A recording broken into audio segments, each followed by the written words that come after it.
예, 인사하겠습니다. 마라나타. 그 삼강오륜이라는 용어를 아시죠? 고등학교 이상의 학력자면 아마 공부를 했던 기억이 있으실 거예요.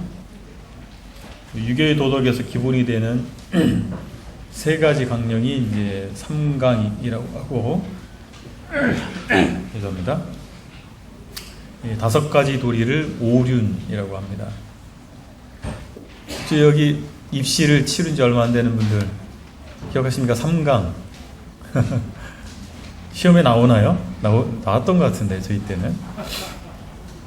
군의신강, 부의부강, 부의자강, 이렇게 해서 나오는데, 그래서 부의자강이라는 말은 부모와 자녀 간에 마땅히 지켜야 할 도리가 있다.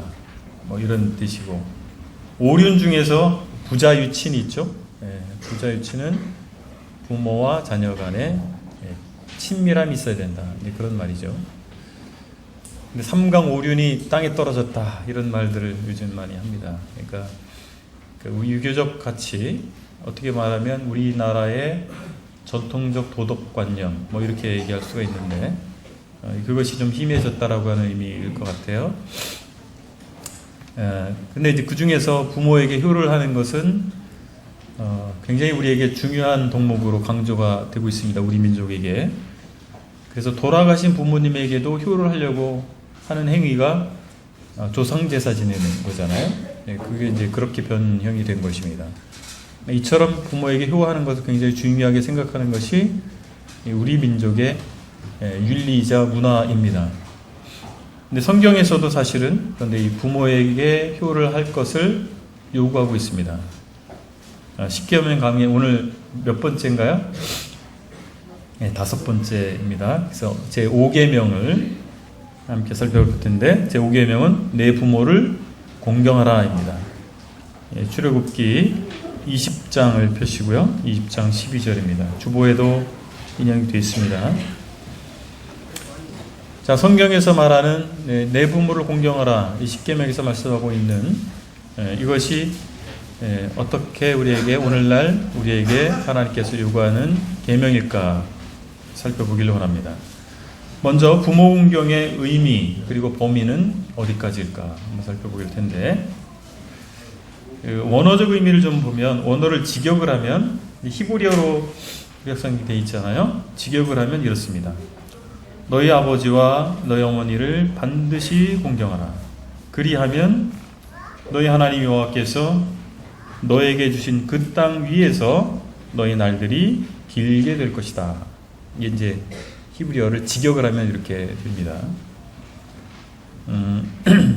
신명기에서는 같은 이 10계명 중에서 5계명을 조금 더 길게 표현을 하고 있습니다. 신명기 5장 16절에 보니까 너는 내 하나님 여호와께서 명령한 대로 내 부모를 공경하라. 그리하면 내 하나님 여호와가 내게 준 땅에서 내 생명이 길고 복을 누리리라. 이렇게 약간 길죠?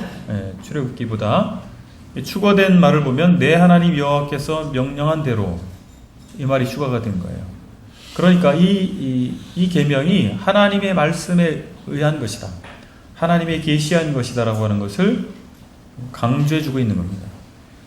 그냥 문화적인 것이라든지 그냥 우리 본성적인 것이라든지 그런 차원이 아니라 하나님의 말씀이다 라고 하는 것을 신명기에서는 강조하고 있다고 봅니다. 근데 내 부모를 공경하라 라고 할 때 공경하다라는 단어가 원어를 풀이해보면 무겁게 여기다, 이런 뜻입니다. 무겁게 여기다 또는 중요하게 여기다, 이런 말입니다. 그러니까 부모님을 다른 어떤 사람보다도, 어떤 대상보다도 비중 있고 중요한 분으로 여겨라, 이 말입니다. 그러면 내 인생에서, 우리 삶에서 비중 있고 중요한 분에게는 어떤 태도를 취하겠어요? 예를 갖추겠고, 그리고 존경을 표하겠고, 그러지 않겠습니까?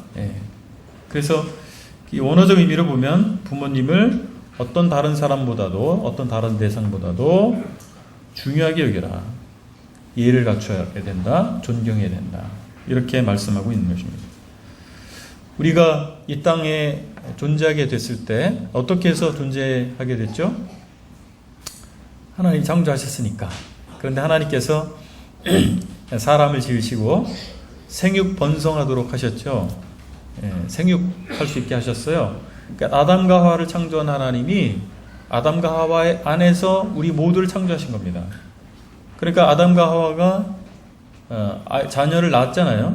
그런 이 결혼과 출생이라고 하는 방법을 통해서 온 인류가 번성할 수 있게 하신 것이 하나님의 섭리죠. 그래서 우리 조상은 누구예요? 그래서 아담, 하와 이렇게. 우리 예법에 의하면 아담 이렇게 부르면 안 되죠. 아자 담자이십니다. 이렇게. 하자 와자이십니다. 예. 우리 예법이 그렇잖아요. 부모님 이름은 그냥 지나가는 개 부르듯이 그렇게 부르셔도 되겠어요? 예. 앞으로 그렇게 부르세요. 아자 담자시라고. 결국에 우리의 부모님이 계셔서 우리 조상분들이 계시기 때문에 그 경로를 그 혈통을 통해서 우리가 이 땅에 존재하게 된 거예요. 그렇죠? 그러니까 우리의 존재의 근원이 되시는 거예요. 우리 부모님이. 학생들 그렇죠? 졸지 마시고 이 시간에도 졸면 어떻게 해? 네. 그러니까 우리의 생명의 근원이 되시는 거예요. 부모님이. 그러니까 마땅히 존중해야 되는 겁니다. 마땅히 우리에게 중요한 분이죠. 그렇지 않겠습니까? 예. 그래서 우리의 모든 존재, 이 땅에 존재하는, 이 세상에 존재하는 모든 존재의 근원은 하나님이시고 그 가운데서 사람의 근원도 하나님이시잖아요. 그래 마땅히 하나님을 존중하고 하나님을 공경해야 되는데 하나님 다음으로 우리가 존중하고 공경해야 될 대상이 누구였어요? 우리의 부모님이라는 얘기입니다. 그래서 성경은 마땅히 하나님 다음으로 공경해야 될 분으로 부모님을 말씀하고 있는 것입니다. 그리고 10계명이 10개니까 5이죠. 그렇죠? 네, 5. 그래서 일반적으로 우리 개신교 쪽에서는 1계명부터 4계명을 하나님에 대한 계명이다. 그래서 한자말로 대신계명이다 이렇게 얘기하고 5계명부터 10계명까지를 사람들 관계를 위한 계명, 그래서 대인계명이라고 이해를 하고 있습니다. 그런데 유대인들은 그렇게 이해하지 않아요. 1계명부터 5계명까지를 하나님과 관계된 계명으로 이해를 하고 6계명부터 10계명까지를 사람과 관계된 계명으로 그들은 이해를 합니다. 그러니까 지금 오늘 말씀을 나누는 이 5계명, 내 부모를 공경하라고 하는 이 계명을 누구와 관계된 계명으로 이해한다고요? 유대인들은 하나님과 관계된 계명으로 이해한다는 말입니다. 그럼 왜 하나님과 관계된 계명으로 이해를 하냐면 그 언급을 보면 1계명부터 5계명까지는 여호와, 엘로힘이라고 하는 말이 항상 수식어로 앞에 붙습니다. 원어를 보면 야훼, 엘로힘 이 단어가 항상 붙는데 어디까지 붙냐면 5계명까지예요. 그러니까 하나님과 정말 긴밀한 관계가 있는 계명으로 5계명까지를 인정한다는 말입니다. 그러니까 부모를 공경한다라고 하는 것은 우리가 하나님을 경외하는 것과 굉장히 긴밀한 관계가 있다 이 말입니다. 그래서 10계명 중에서 하나님과 관계된 계명과 사람과 관계된 계명의 연결고리 역할, 가교 역할을 하는 것이 5번째 계명이에요. 그러니까 언어의 표현을 보면 하나님과 굉장히 관계된 표현이 나오고 실제적으로는 부모는 사람이잖아요.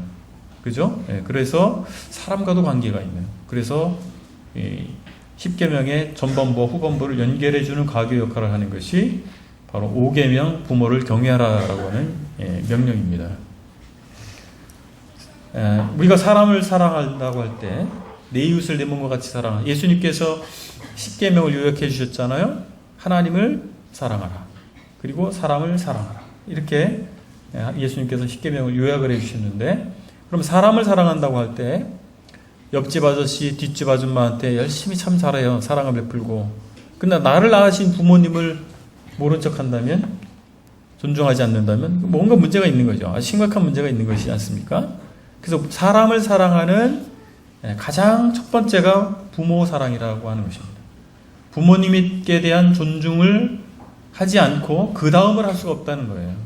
첫 번째 단추와 같은 것입니다. 사람을 우리가 어떻게 대해야 할 것인가의 핵심이 바로 부모님께 대한 나의 태도다라고 하는 것을 말씀해주고 있다라고 하는 것입니다. 그러면 누가 부모일까요? 여기서 말씀하고 있는 십계명에서 말씀하고 있는 부모는 누구일까요? 라고 하는 것입니다. 당연히 우리를 낳아주신 부모님이잖아요. 그렇죠? 그러면 이 십계명에서 말씀하고 있는 것이 우리를 낳아준 부모만을 말씀하는 것이냐? 그렇지 않다라고 교회 역사 가운데에서 이렇게 인정을 하고 있습니다. 웨스트민스터 신앙고백서라고 있어요. 영국에서 이제 복음주의 진영에서 이제 종교개혁 이후에 복음주의 진영에서 17세기죠. 종교개혁이 16세기에 일어났잖아요. 17세기에 이 복음주의 사람들이 신앙고백서를 만들었어요. 그것이 웨스트민스터 신앙고백서인데 거기에서 이 부모에 대해서 이 십계명의 5계명에 나오는 부모에 대해서 그렇게 정의를 했습니다. 나이와 은사에 있어서 모든 윗사람이라고 정의를 내렸어요.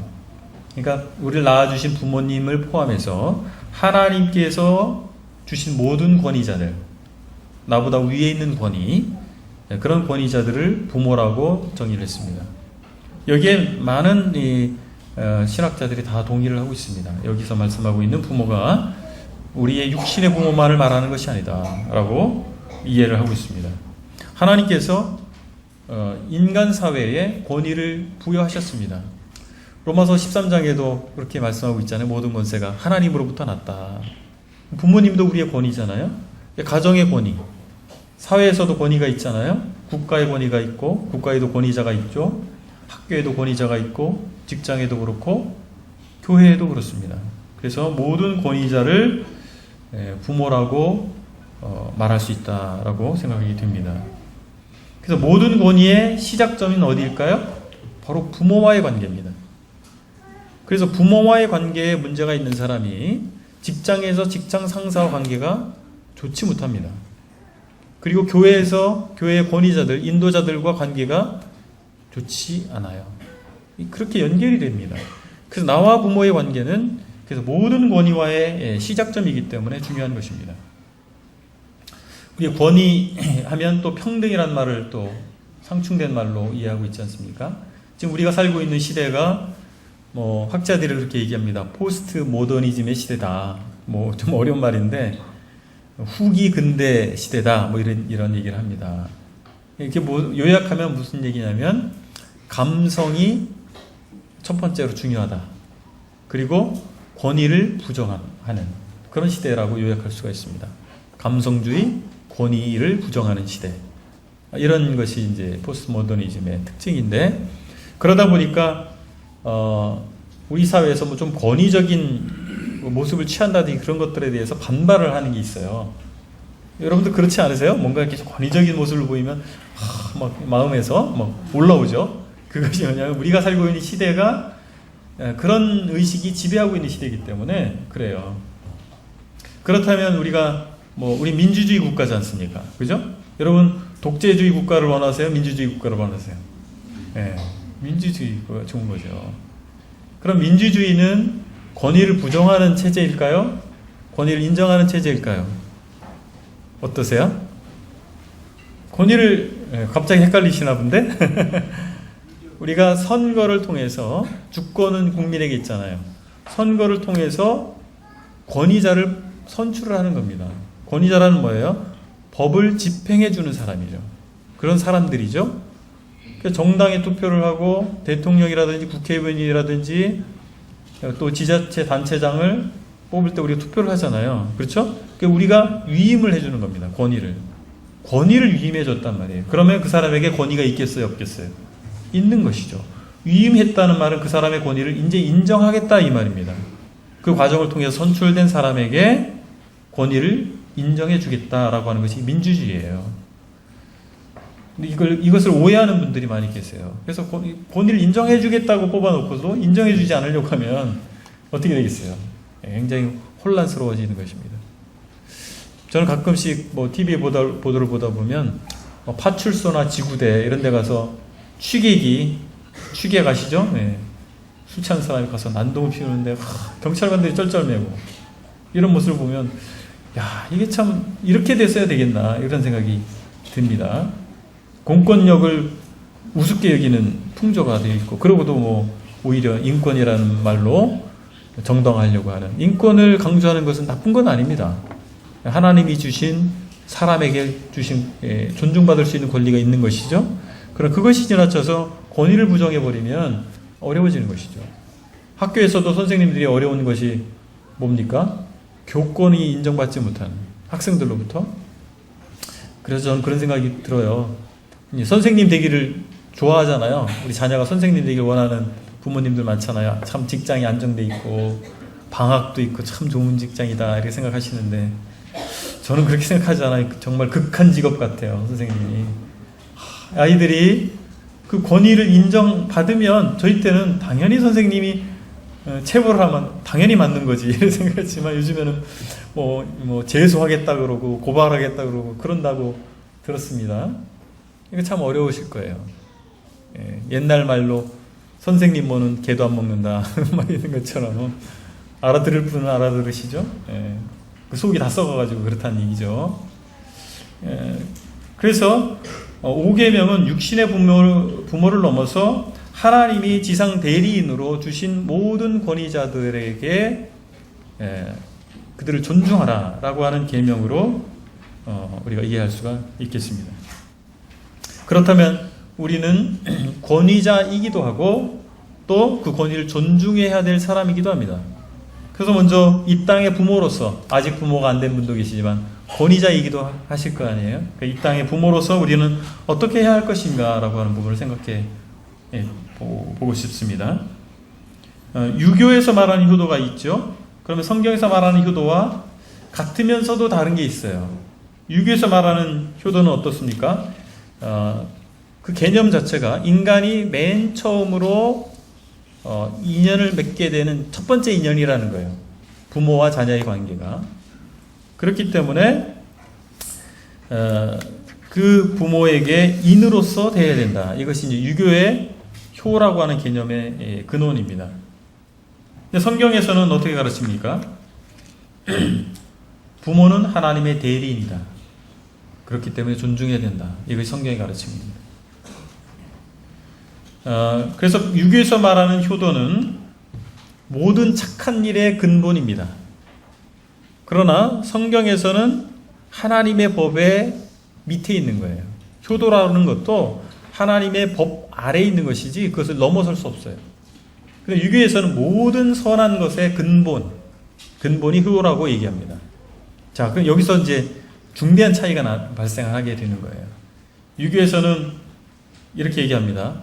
3번을 간하다가 3번을 요청하다가 울면서 따라가라. 그 말은 뭐냐면 3번 부모님에게 아버님 또 어머님 이렇게 하시죠. 이게 요청을 했어요. 자녀로서. 그런데 부모가 노하고 반대로 가기를 원하세요. 그러면 울면서 따라가라. 이거예요.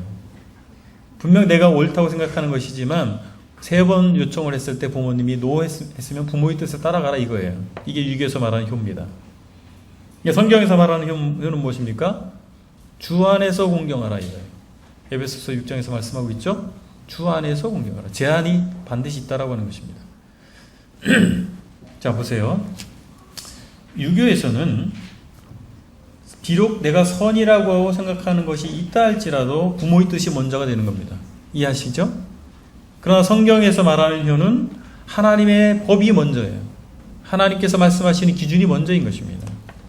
근데 이게 어떻게 나타나냐면 여러분 가족주의라고 이렇게 표현할 수도 있는데 우리나라에 그것이 기본적으로 깔려 있습니다. 어떻게 나타나냐면 우리가 남이가 이렇게 이런 말 들어보셨죠? 네. 가족이라는 거예요. 너와 나는 가족이야. 그래서 어떤 사회적 규범이라든지 공공적인 질서보다도 우리라고 하는 가족이 더 중요하다 이겁니다. 그게 결국에는 혈연, 지연, 학연 이걸로 똘똘 뭉치는 거예요. 그래서 많은 그 비리로 드러나는 그런 부정과 부패로 하는 것들이 다 어떻게 나타납니까? 바로 이 가족주의로부터 나오는 겁니다. 우리 후배이기 때문에 챙겨주는 거예요. 공정한 경쟁을 통해서 하는 것이 아니라 둘이 경쟁인데 한쪽은 내 후배고 한쪽은 내가 모르는 사람이에요. 그럼 누구 편을 들어주겠어요? 후배를. 우리가 고양이 같아. 우리가 또 같은 동양 출신이야. 그 사람 또 선발해주고, 밀어주고, 땡겨주고.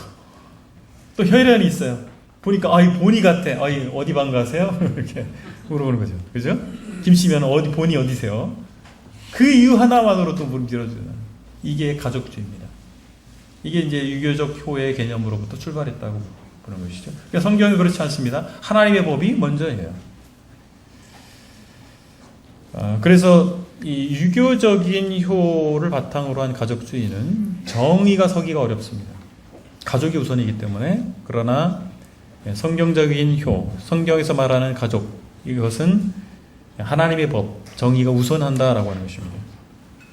그럼 우리가 부모로서 권위와 책임이 있는데 어떻게 이 권위와 책임을 감당할 것인가라고 하는 것입니다. 영국의 시인 키플링이 한 말을 제가 인용해 놨는데 주보에 나와 있죠. 제가 읽어보겠습니다. 하나님은 모든 곳에 있을 수 없어서 어머니를 만들었다. 이거 가지고 뭐 자꾸 따지시면 안 돼요. 하나님 편지하신 분인데 말 잘못됐다. 시인이 한 말이에요. 시인이. 좀 표현한 겁니다. 포인트가 뭐예요? 어머니는, 부모님은 하나님의 대리자와 같다. 이런 걸 표현하고자 했겠죠. 이 시인이. 그래서 하나님께서 우리에게 부모 역할을 하도록 하신 겁니다. 아직 나는 미혼인데요. 그러나 여러분들 교육학교 선생님이십니까? 또는 학교의 선생님이시기도 하시고, 또 직장에서 선배이기도 하시고, 상사이기도 하시고, 그럴 수 있잖아요. 그런 의미에서 우리는 다 어떤 의미에서 광의의 부모이기도 한 거예요. 그러면 그 책임을 하나님께서 우리에게 맡겨주신 겁니다. 권위와 함께 책임을 요구하신 거예요. 그러니까 하나님이 주신 것이기 때문에 우리가 거부할 것이 아니고 기쁨으로 감당해야 되는 것입니다. 그것이 하나님의 뜻이겠죠. 모세의 기도를 우리가 생각해 보면 참 모세가 얼마나 힘들었을까 생각을 하게 됩니다. 민수기 11장 12절로 14절에 이렇게 모세가 기도합니다. 이 모든 백성을 내가 배웠나이까? 내가 그들을 낳았나이까? 어찌 주께서 내게 양육하는 아버지가 젖 먹는 아이를 품듯 그들을 품에 품고 주께서 그들의 열조에게 맹세하신 땅으로 가라 하시나이까? 이 모든 백성에게 줄 고기를 내가 어디서 얻으리까? 그들이 나를 향하여 울며 이르되 우리에게 고기를 주어 먹게 하라 하온즉 책임이 심히 중하여 나 혼자는 이 모든 백성을 감당할 수 없나이다. 참 이 모세의 이 기도를 보면 가슴이 먹먹해져요. 그렇지 않으세요? 정말 가슴이 먹먹해집니다. 얼마나 힘들었을까. 그 광야에서 200만 정도 되는 사람들을 데리고 가는데 그 자체가 고통이에요. 그런데 민원이 끊이지 않는 거예요. 민원이. 네? 우리 또 공무원도 계신데 그 민원이 끊이지 않아요. 고기 달라는 고기. 그 땅에서 물도 안 나는 땅에서 고기 달라는 거예요. 그러니까 이 모세가 가슴을 치면서 얘기하는 거예요. 여러분들 우리 지금 사업을 하시는 형제님도 또 자매님도 계신데 그죠? 이 직장 이게 운영을 하다 보면 어떻습니까? 셀러리맨이 낫죠, 그죠? 예. 그 먹여 살리는 거예요, 먹여 살리는 일. 그러니까 가슴을 칠 일이 많죠. 그럼에도 불구하고 모세에게 주어진 책임이기 때문에 그가 하나님께 편안하면서 그 길을 갔잖아요. 우리도 마찬가지입니다. 우린 부모로서 또 여러 가지 의미에서 윗사람으로서 우리가 져야 될 책임이 분명히 있다라고 하는 거예요. 그 책임을 다른 사람에게 떠넘길 수가 없다라고 하는 것입니다. 제가 직장생활 한 13년 정도 했잖아요. 직장생활 할 때 평균 퇴근 시간을 제가 대충 계산해보면 한 10시 됐어요. 평균 10시에 퇴근했습니다. 어떨 땐 더 늦게 퇴근할 때도 많고. 근데 이제 직장에서 퇴근할 때는 정말 파김치가 돼가지고 녹초가 돼서 이제 퇴근합니다. 스트레스는 스트레스대로 받고 몸은 정말 힘이 가누기 힘들 정도로. 그래서 그 다음날 어떨 때는 그 다음날 출근하는 게 무서운. 출근하고 싶지 않아. 이제 밤늦게 퇴근하면 아이들은 다 자고 있잖아요. 그러면 아이들 방으로 먼저 가요. 그래서 이불 속에 손을 놓고 아이들 발목을 이렇게 잡습니다. 발목을 만져요. 얼굴을 만지면 아이들이 깰까봐. 그러면서 그래 그래도 내가 다시 힘을 내서 내일 출근해야지.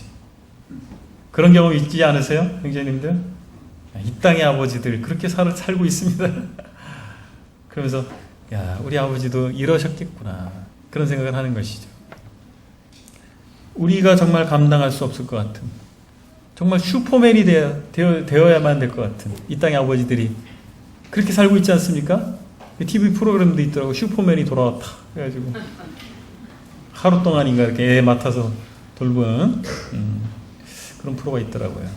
정말 슈퍼맨으로 살아야 될 것 같아요. 슈퍼맨은 진짜 초월적 능력, 초능력도 가지고 있지만 우리 아버지들은 초능력이 없어서 문제잖아요. 네, 그럼에도 불구하고 우리가 힘을 내고 그렇게 가지 아니하면 누가 그 일을 하겠습니까? 누가 우리 아이들을, 내가 끌고 와야 될 나의 후배들을, 믿음의 후배들을 어떻게 그들을 책임지겠어요? 하나님이 우리에게 맡기신 거예요. 그래서 모세가 정말 하나님께 기도했더니, 하나님, 저는 할 수 없습니다. 제가 어떻게 이걸 감당하겠습니까? 하나님 도와주세요.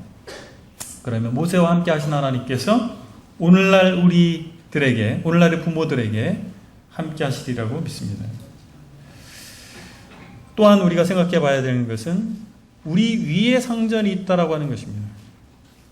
에베소서 6장 9절에서 상전들아 너희도 그들에게 이와 같이 하고 위협을 그치라. 이는 그들과 너희의 상전이 하늘에 계시고 그에게는 사람을 외모로 취하는 일이 없는 줄 너희가 아니라. 우리의 위에 하나님이 계시다라고 하는 거죠. 그래서 하나님이 그 일을 우리에게 위임하신 거예요. 내가 마음대로 내가 하고 싶은 대로 하는 것이 아니라 하나님 뜻 안에서 해야 되는 것입니다. 교회에도 아버지 역할, 부모 역할을 해야 되는 사람들이 누굽니까? 교회에서 장로들, 목회자들, 그리고 또 누구예요? 집사들입니다. 우리 교회 장로, 집사, 형제님들이 계시죠? 네. 제가 이제 공개된 자리에서 성도들과 함께 얘기를 합니다. 장로된 형제님들, 집사된 형제님들, 우리가 부모의 마음을 가지셔야 됩니다. 내가 하고 싶을 때 하고 하기 싫으면 안 하고, 우리가 그런 사람들이 아니에요. 그 성도들도 그걸 알아주셔야 돼요. 마음이 뜨거울 때는 누구나 잘합니다. 환경이 좋을 때 누구나 잘할 수 있어요. 집회 참석 자체도 쉽지 않습니다. 저도 직장생활을 해봐서 알아요. 수요일날 집회 가려고 하는데 상사가 불러요. 그리고 한 3-4시간 걸려야 할 일을 거의 퇴근 시간 맞춰가지고 주는 거예요. 그럼 어떻게 해요? 퇴근하지 말라는 겁니다. 집회 참석도 쉽지 않습니다. 때로는 피곤해서 정말 녹초가 돼서 오늘은 좀 쉬고 싶을 때가 있잖아요. 그런데 부모라면 어떻게 하시겠어요? 부모라면 내가 너무 힘들어. 직장을 그만두고 자식을 돌보지 않고 그러겠습니까? 부모는 그렇게 할 수 없는 겁니다. 우리가 부모이기 때문에 교회 인도자들은 부모 역할을 해야 될 사람들입니다. 나이를 떠나서 부모 역할을 영적으로 해야 될 사람들이에요. 그래서 그 자리에 내가 피곤하고 힘들고 내가 별로 영적으로 안 좋은 것 같아도 그래도 성도들을 위해서 그 자리에 함께 하셔야 됩니다. 그런 사람이어야 됩니다. 그런 사람들이 또 리더들이 되어야 됩니다. 그래서 성도들은 그것을 알아주셔야 돼요. 이 집안에서 우리 아버지가 그렇게 힘들게 돈 벌어서 자식을 위해서 수고하신다는 걸 알아주듯이 교회에서도 마찬가지로 그런 형제님들을 좀 인정해 주시고 그들의 수고를 마음으로 알아주셨으면 좋겠습니다. 자, 그러면 우리 이 땅에 또 자녀이기도 하잖아요. 또 권위를 인정해야 될 사람이기도 하죠. 이 땅의 자녀로서 우리 어떻게 해야 되겠습니까? 답은 나와 있죠. 공경해야죠. 공경하는 자가 되어야 됩니다. 우리가 자유와 평등이라고 하는 미명하에 권위를 부정해버리는 세태를 따라가지 마시기 바랍니다. 그건 세태일 뿐이에요. 세태는 계속 바뀌는 거예요. 근데 하나님의 말씀은 영원토록 변하지 않는 것입니다. 그 세태를 자꾸 따라가다 보면 이상해지는 거예요. 우리가 그리스도인의 정체성이 사라지는 것입니다. 우리는 무엇을 따라가야 되겠습니까? 하나님의 말씀을 따라가야 됩니다. 하나님의 말씀 분명히 만인이 하나님 앞에서 평등하다고 말씀함과 동시에 하나님께서 권위를 부여하셨다라고 말씀하고 계십니다. 그래서 하나님께서 세우신 권위를 존중해야 됩니다. 권위를 깎으면 자유와 평등이 오는 게 아니에요. 그것을 마치 상충하는 것처럼 생각하는 경향이 있어서 문제죠. 권위를 부정하면 자유와 평등이 오겠지. 아니에요. 무질서와 혼란이 옵니다. 권위를 인정하는 우리가 됐으면 좋겠습니다. 그리고 순종해야 되죠. 공경한다라고 하는 것이 말로만 되는 것이 아니라 실제적으로는 순종함을 통해서 공경이 이루어집니다. 마태복음 7장 9절로 11절을 보면 주님께서 이렇게 말씀하세요. 너희 중에 누가 아들이 떡을 달라 하는데 돌을 주며 생선을 달라 하는데 뱀을 줄 사람이 있겠느냐? 그렇지 않다는 얘기죠. 그 부모님이 자식을 위해서 하는 거예요. 물론 부모들도 실수를 하잖아요. 저도 돌이켜보면 아유 그때는 내가 참 잘 몰라서 실수했다. 자녀 양육할 때 말입니다. 그래서 부모도 성장하는 것 같아요. 지난번에 우리 학부모와의 만남 시간 가질 때 그런 얘기도 했는데 초등학생까지 아이들 키웠잖아요. 그 부모도 그만큼 성장한 거예요. 대학생까지 키우셨으면 또 그만큼 성장하신 거고 그 아이들의 성장 과정만큼 부모가 성장하더라고요. 그러니까 부모도 실수가 있죠. 그러나 변하지 않는 건 있습니다. 부모가 자식을 위하는 그 마음은 변함이 없어요. 물론 위하는 방법이 잘못될 수는 있지만 위한다라고 하는 것은 변하지 않습니다. 그래서 그것을 인정해 주셔야 됩니다. 나의 부모님이 나를 위해서 그랬지. 그래 부모님이 잘 몰라서 잘못 방법을 선택할 수는 있죠. 그러나 위해서 한 것이 잘못되라고 하는 부모가 있겠습니까? 없습니다. 정성적인 부모라면 그렇지 않습니다. 자식을 잘 되라고 하는 것입니다. 사랑으로 하는 것입니다. 그것을 우리가 인정해야 된다라고 하는 것입니다. 교회도 마찬가지죠. 그 일꾼들이 성도들한테 이렇게 하십시오. 이렇게 하길 원합니다. 이렇게 요구할 때가 있잖아요. 왜 그러겠어요? 일꾼들 자기 욕심 채우려고 그러겠습니까?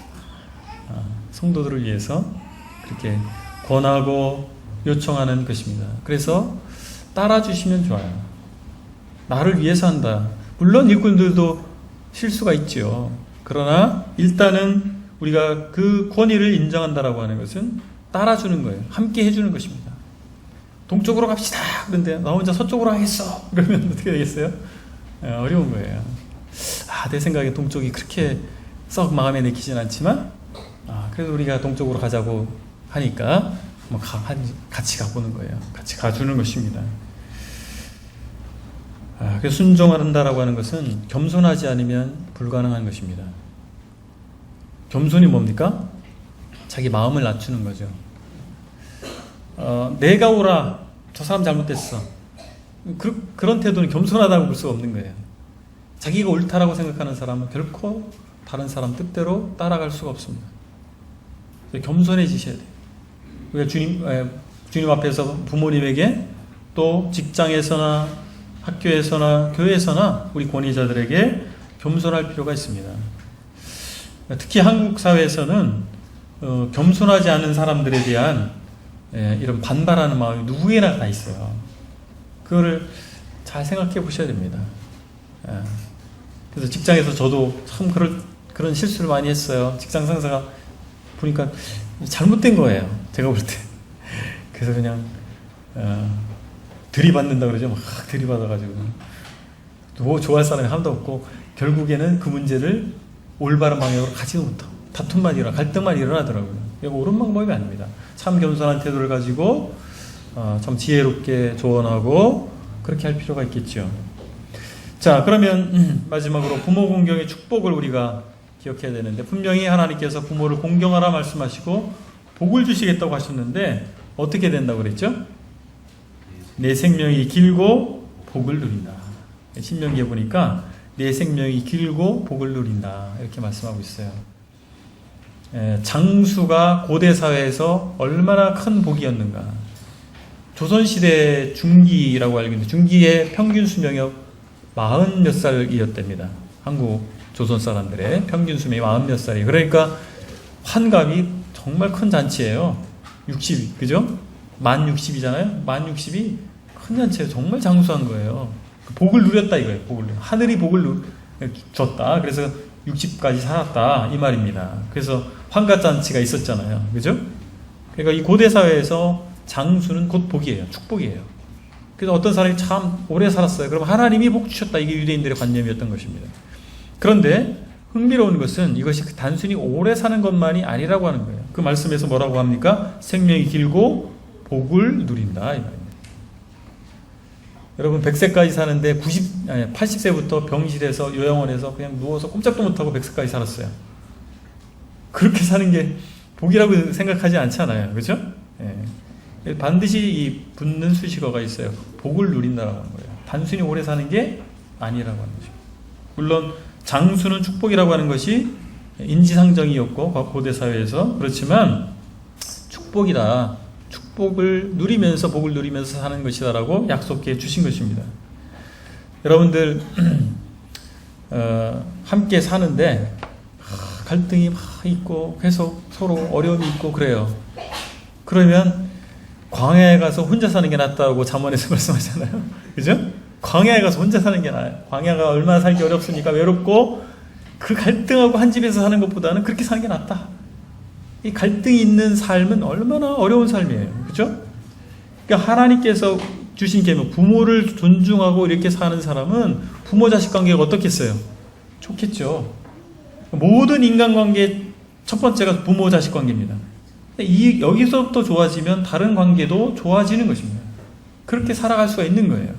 근데 부모 자식 관계가 항상 갈등이 있는 사람이 다른 사람하고 관계가 좋겠어요? 그럼 복된 삶이겠습니까? 그렇게 사는 삶이? 차라리 광야 가서 혼자 사는 게 낫다라고 표현할 정도로 결코 그것이 복된 삶이 아닌 거예요. 예. 그래서 하나님께서 부모를 존중하라고 하는 계명은 우리가 정말 이 땅 가운데서 복된 삶을 사는 비결이다라고 하는 것을 말씀해 주고 있습니다. 오늘 교훈을 정리하면 먼저 하나님과 그분이 하나님이 세우신 권위를 우리 인정할 필요가 있습니다. 존중할 필요가 있다라고 하는 것입니다.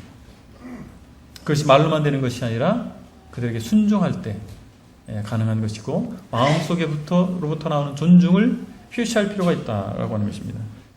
그리고 우리가 부모로서 합당한 부모가 되어야 될 것입니다. 우리가 감당해야 될 책임이 있죠.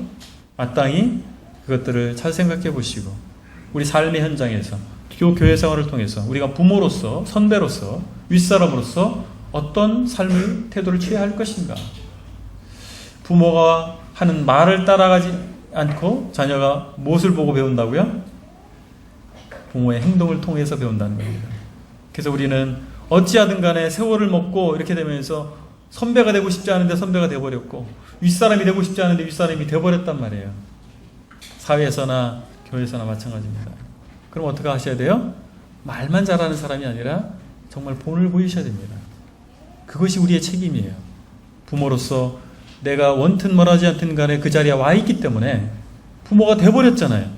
나는 아직도 20대 청년 같은데 그래도 부모인 거예요. 왜? 후배들이 생겼기 때문에. 우리의 책임을 다해야 될 것입니다. 또 우리는 자녀이기도 합니다. 그래서 나의 권위자들을 존중하고 인정해야 될 것입니다. 레위기 19장 32절에서 이렇게 말씀합니다. 너는 셋머리 앞에서 일어서고 노인의 얼굴을 공경하며 내 하나님을 경외하라. 나는 여호와니라. 어떻게 해요? 셋머리. 지금 셋머리가 누군가 살펴보세요.